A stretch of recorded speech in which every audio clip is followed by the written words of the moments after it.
Rabbi zidni ilma, tambahkanlah aku ya Allah ilmu.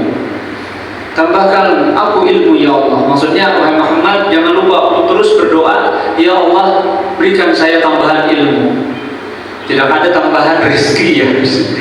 Ya Allah tambahkan rezeki saya, tidak ada. Ya kan?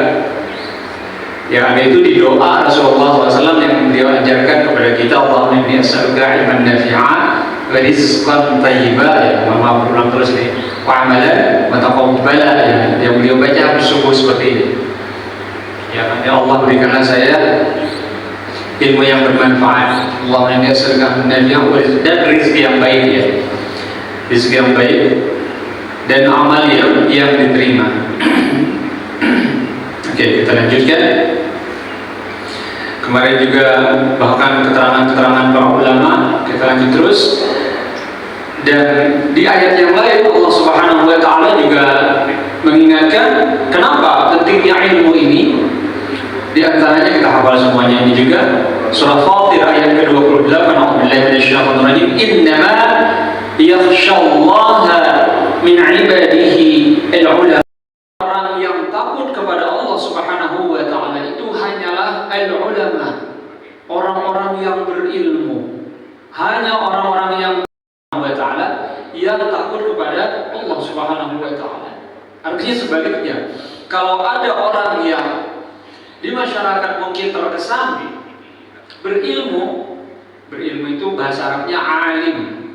Orang yang berilmu disebut dengan ulama. Tapi di Indonesia berubah menjadi kata tunggal, ulama. Inggris kata di bahasa Prancis ya, antara capek dengan ngantuk itu kan mirip-mirip tuh, fatigue ya, fatigue. Saya capek, saya ngantuk, kalau misalnya bahasa Prancis itu sama tuh. Je suis fatigué, je suis fatigué. Saya capek, saya ngantuk. Itu manusia, makhluk yang bahasa Arabnya makhluk yang diciptakan oleh Allah Subhanahu wa taala. Kalau Allah Al-Khaliq itu apa? Yang menciptakan. Allah itu tidak ada sifat mati, tidak ada sifat mengantuk. Kita mungkin mengantuk, dia tadi saya. La ta'khudhuhu sinatun. Capek pun tidak, Allah tidak. Bahkan digambarkan di surah Ar-Rahman, Allah Subhanahu wa taala itu memiliki banyak sekali urusan, ya kan? Kalau dalam sudut pandang manusia, ya, cuma semuanya mudah. Allah menciptakan segala sesuatu itu, mengurus segala sesuatu dengan mudah. Kullu yawmin huwa fi sya'n. Itu disebutkan di ayat itu, setiap hari Allah itu sibuk. Maksudnya banyak urusannya. Tapi segala hal itu semuanya mudah bagi Allah Subhanahu wa taala. Di ayat itu mungkin kita pernah ketemu dengan inna dzalika 'ala Allah yasir. Hal yang demikian itu mudah bagi Allah. Apapun. Ya kan, kun fayakun. Allah itu kalau menghendaki segala sesuatu jadi. Jadi jangankan Allah ya, bahkan nanti manusia ketika sudah berada di dalam surga, kata Nabi SAW, itu segala yang ada di dia belum dia ucapkan, dia baru berkeinginan dalam hati saja, itu kan sudah bisa terwujud gitu. Masya Allah ya. Allah berikan kemampuan seperti itu nanti di surganya Allah Subhanahu wa taala. Itu ketika malam pertama tausiah tarawih Ustaz Srafil mengupas soal surga ya, Masya Allah ya. Dari ayat Allah Subhanahu wa taala, tadabbur ayat, tadabbur Al-Quran soal kehidupan di surga, Masya Allah. Apa-apa saja yang diinginkan, bahkan di dalam hati saja itu sudah bisa terwujud. Saya pengen ini dong, langsung terwujud.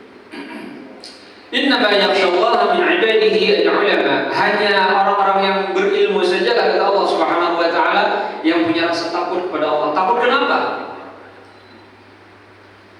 Takut akan ancaman dari Allah Subhanahu wa taala. Karena ingat, fungsi Al-Qur'an itu kan dua ya. Isinya itu loh, isinya. Bashir itu apa? Jadi nama orang ya. Bashir itu kabar gembira. Innal ladzina amanu wa 'amilus shalihati lahum ajrun ghairu mamnun. Orang-orang yang beriman, orang-orang mukmin, dan tidak hanya sekedar beriman, wa 'amilus shalihat, lalu dia beramal saleh, maksudnya mengamalkan yang tadi.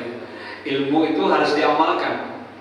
Beramal saleh, mereka lahum ajrun ghairu mamnun. Mereka akan mendapat balasan yang luar biasa besar. Tidak ada hingganya, tak terhingga. Ghairu mamnun, tidak ada hingganya. 5 triliun kali, enggak, lebih dari itu. Ribu triliun kali, lebih dari itu. Apalagi kalau kita melihat cerita Rasulullah SAW yang adna, orang yang derajat surganya adna itu yang paling rendah. Orang yang bahasa bebas terjemahnya mungkin orang yang paling miskin, sebenarnya nggak miskin ya. Orang yang paling di hadis bukan orang yang paling miskin, bahasa kita aja. Maksudnya orang derajat yang surganya paling rendah, adna. Kata Nabi SAW, itu adalah orang yang diberikan oleh Allah Subhanahu Wa Taala surga yang luasnya itu seluas langit dan bumi, itu dikali 10 kali lipatnya. Itulah orang yang surganya paling rendah. Siapa dia itu? Orang yang terakhir kali dibebaskan Allah Subhanahu Wa Taala dari azab neraka. Kan ada, maaf, gak enak bahasanya, tapi Rasulullah yang menyebut orang-orang yang mukmin yang di hatinya itu misqala zarrah, hanya sebesar atom ya. Zarrah itu diterjemah Al-Quran zaman dulu seberat biji sawi gitu ya. Itu karena dulu belum tahu ada objek yang paling kecil. Sekarang atom pun bisa dibelah lagi ya, orang-orang yang di fisika itu.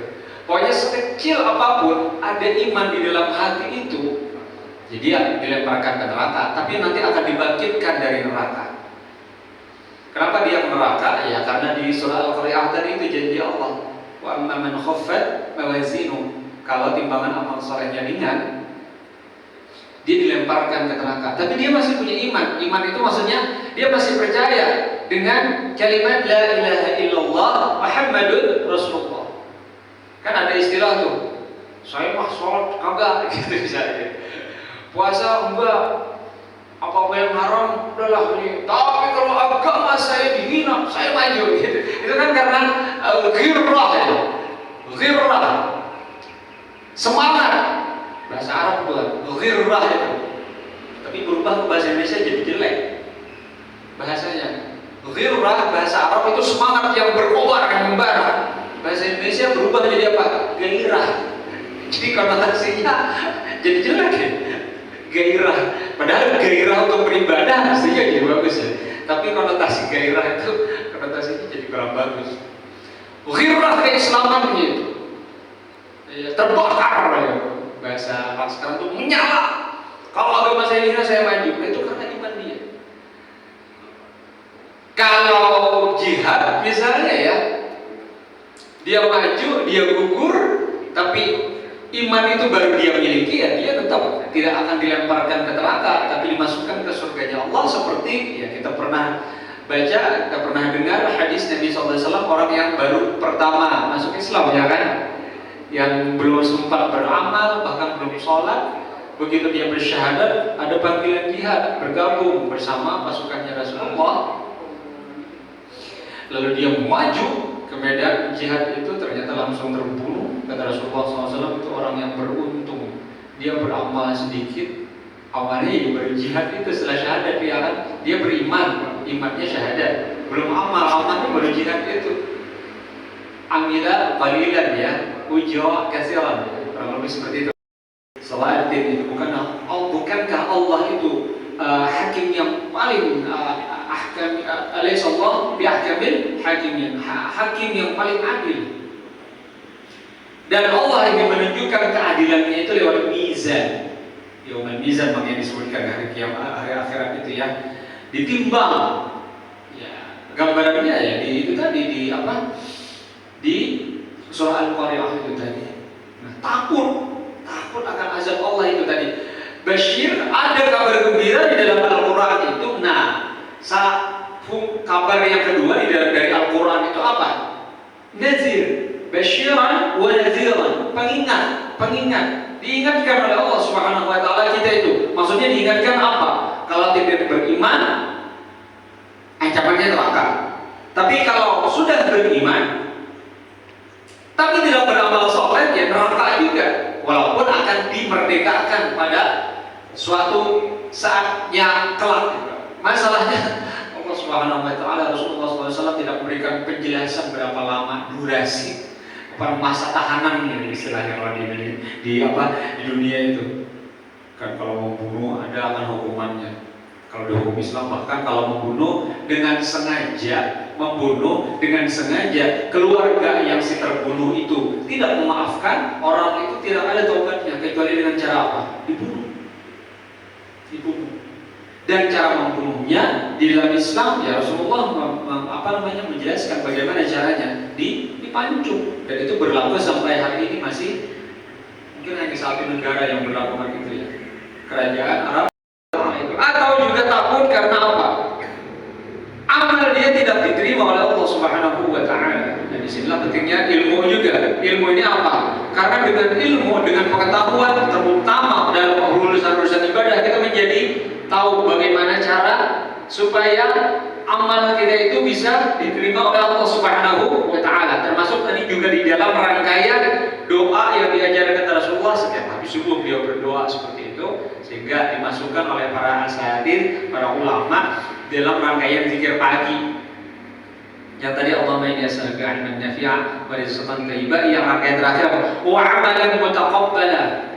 Ya Allah, mohon kepadamu ya Allah. Yang ketiganya apa? Permohonan kita amal yang diterima. Percuma beramal kalau tidak diterima, capek dan pulang nanti nggak ada gitu loh. Apa bahasanya zong, zero, kosong. Masya Allah. Tidak diterimanya amal itu apa ya? Kata para ulama dua kemungkinannya. Pertama apa? Tidak bersih hatinya. Niat dia tidak karena Allah Subhanahu wa ta'ala. Ulama sudah mengingatkan innamal a'malu binniyat, karena Nabi SAW yang menjelaskan ini. Semua amal itu tergantung dengan niatnya. Kalau ibadah wajib niatnya lillahi ta'ala, walaupun nanti niatnya dalam prakteknya jangan diucapkan, kecuali hanya haji dan umroh ya yang ada contohnya. Jangan dikias-kiaskan, haji umroh pakai ini diucapkan, berarti puasa juga diucapkan, jangan. Itu menambah-nambah ya. Kita tahu Nabi gak suka, Nabi melarang, bukan gak suka, Nabi melarang menambah-nambah urusan ibadah itu. Beliau menyebutnya dengan istilah bid'ah. Ini Nabi yang mengucapkan ini.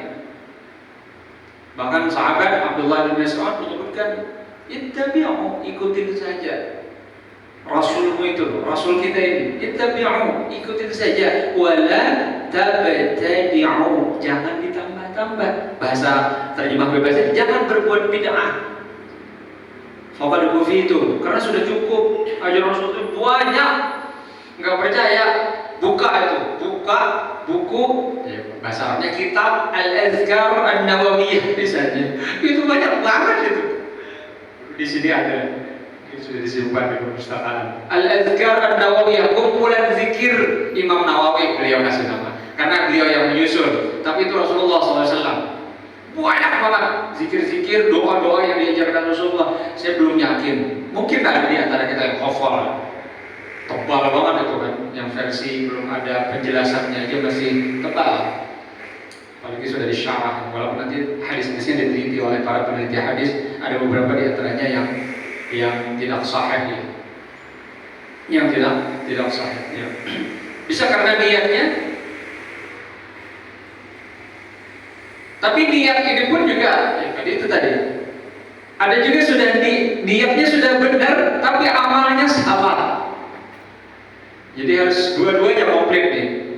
Niat yang benar dan amalnya benar. Amal yang benar itu dalam kurung ittiba, mengikuti ajaran Rasulullah SAW.